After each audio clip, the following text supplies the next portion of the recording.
السلام علیکم جی، امید ہے آپ سب خیریت سے ہوں گے۔ آج جو ٹاپک ہم ڈسکس کرنے جا رہے ہیں وہ ہے کوزائی کانٹریکٹس، یا اسے کانٹریکٹ ایکٹ میں کہا جاتا ہے certain relations regarding those created by the resembling those created by the contract, اور اسے ہم کنسٹرکٹیو کانٹریکٹس بھی کہتے ہیں۔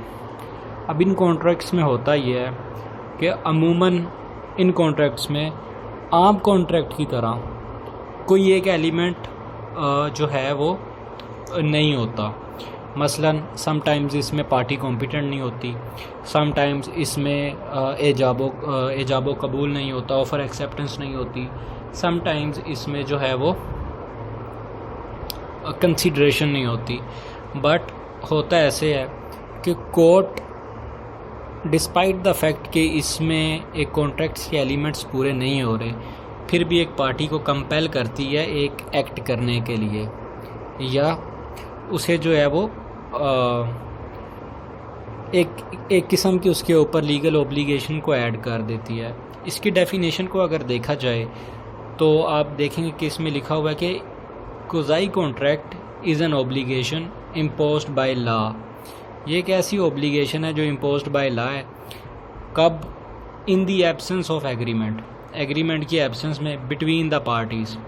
A quasi contract is not an actual contract, but it is a legal substitute form to impose equity between two parties، اور اسی کو constructive contract بھی کہتے ہیں۔ تو یہ ایسے کانٹریکٹ ہوتے ہیں جو عام طور پہ کانٹریکٹس نہیں ہوتے، بٹ کچھ خاص حالات میں کورٹ جو ہے پارٹیوں کو اوبلیگیٹ کر دیتی ہے، کمپیل کر دیتی ہے، یا ان کے اوپر کسی قسم کی ایک لیگل اوبلیگیشن امپوز کر دیتی ہے۔ تو چیپٹر 5 سیکشن 68 سے 72 جو ہیں وہ انہی صورتحالوں کو بتاتے ہیں جن کے اندر کورٹ جو ہے وہ اس طرح کی اوبلیگیشن لگا دیتی ہے۔ اس کے پیچھے کی جو ریزننگ ہے وہ یہ ہے کہ پریونٹ کیا جا سکے انجسٹ انریچمنٹ کو، کسی بھی انسان کو انجسٹلی فائدہ نہ ہو اور دوسرے کو نقصان نہ ہو۔ اس کی مثال کچھ اس طرح سے ہے۔ مثال میں ہم کہہ سکتے ہیں کہ جناب ایک پارٹی نے نہ تو آفر کی، لیکن دوسرے نے ایسا ایکٹ کر دیا جس سے اسے فائدہ ہو گیا، تو کورٹ کیا کرے گی کہ دوسری پارٹی کو جس کے ایکٹ کی وجہ سے فائدہ ہوا ہے اس کے رائٹ کو پروٹیکٹ کرنے کے لیے ان پارٹیوں کو جس کو فائدہ ہوا ہے اسے کمپیل کر سکتی ہے کوئی ایکٹ کرنے میں یا کسی ایکٹ سے پریونٹ کرنے میں۔ تو آگے اس ٹاپک کی طرف چلتے ہوئے دیکھتے ہیں کہ سیکشن 68 کیا کہہ رہا ہے۔ سیکشن 68 کہہ رہا ہے کہ ایک شخص ہے جس نے بیسک نیسیسٹیز پرووائڈ کی ہیں ایک ایسے شخص کو جو کمپیٹنٹ نہیں تھا کانٹریکٹ کرنے کے لیے، اب یہ حق رکھتا ہے دا پرسن پرووائڈنگ نیسیسٹیز کہ اسے ری ایمبرسمنٹ ہو، اس نے جو خرچہ کیا ہے نیسیسٹیز پرووائڈ کرنے میں وہ اسے واپس مل جائے۔ تو سیکشن 68 کی اگر ہم بیئر ایکٹ کی ورڈنگ کو دیکھیں گے تو وہ بھی یہی کہہ رہی ہے کہ if a person incapable of entering into a contract or anyone whom he is legally bound to support is supplied by another person with necessaries suited to his condition in life, the person who has furnished such supplies is entitled to be reimbursed from the property of such incapable person۔ تو جو incapable person ہے جس نے relief لیا ہوا ہے اس کی property سے ریلیف دینے والے کو کورٹ ری ایمبرس کرے گی، اور وہ پرسن یہ نہیں کہہ سکتا کہ جی at the time of contract میں تو کمپیٹنٹ ہی نہیں تھا، میں تو میجر نہیں تھا، میں تو سین نہیں تھا۔ کورٹ کہے گی ٹھیک ہے، آپ میجر بھی نہیں تھے، آپ سین بھی نہیں تھے، بٹ آپ نے فائدہ لیا ہے اور اب آپ کو اسے واپس کرنا ہے۔ اسی طرح سیکشن 69 ہے جو کہتی ہے کہ reimbursement of person paying money due by another in payment of which he is interested. مثلا ایک شخص ہے جو ایک گھر میں کرایہ دار ہے، اسے اس گھر کے اوپر کافی ٹیکس کے نوٹسز ملنے شروع ہو گئے۔ اب جو مالک مکان تھا وہ تو کر گیا ڈیفالٹ، تو اب کرے گا کیا یہ بیچارہ؟ یہ خود اپنے رائٹ کو پروٹیکٹ کرنے کے لیے، رائٹ آف پوزیشن کو پروٹیکٹ کرنے کے لیے وہ ٹیکس پے کر دیتا ہے۔ اس صورت میں یہ شخص جو ہے انٹائٹلڈ ہے اپنی ریکوری کرنے کے لیے فرام دی اونر۔ تو اگر اس کی ہم بیئر ایکٹ کی ورڈنگ کو دیکھیں گے تو وہ کہتا ہے person who is interested in a payment of منی، ایک شخص جو انٹرسٹڈ ہے کسی بھی پیمنٹ آف منی میں، which another is bound by law to pay, جو دوسرا شخص بائی لا ہے bound to pay, and who thereof pays it, اور جو پرسن انٹرسٹڈ تھا اس نے اسے پے کر دیا۔ اس صورت میں person paying is entitled to the reimbursement from the person who was originally bound to pay those payments. اس کے بعد سیکشن 71 میں بھی یہی بات ہے کہ obligation of person enjoying benefit of non gracious act.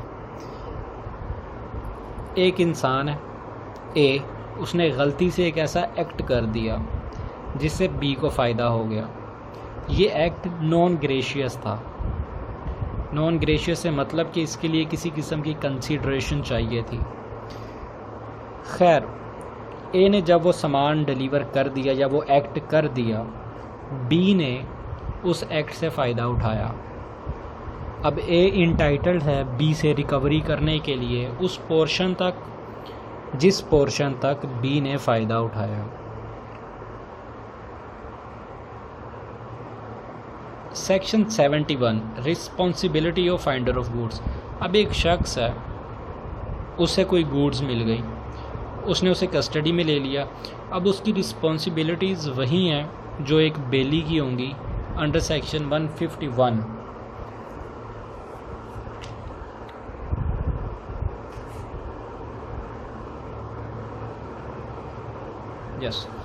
اس کے بعد سیکشن 72 کہہ رہا ہے کہ liability of a person to whom money is paid or thing is delivered by mistake or under کوارژن۔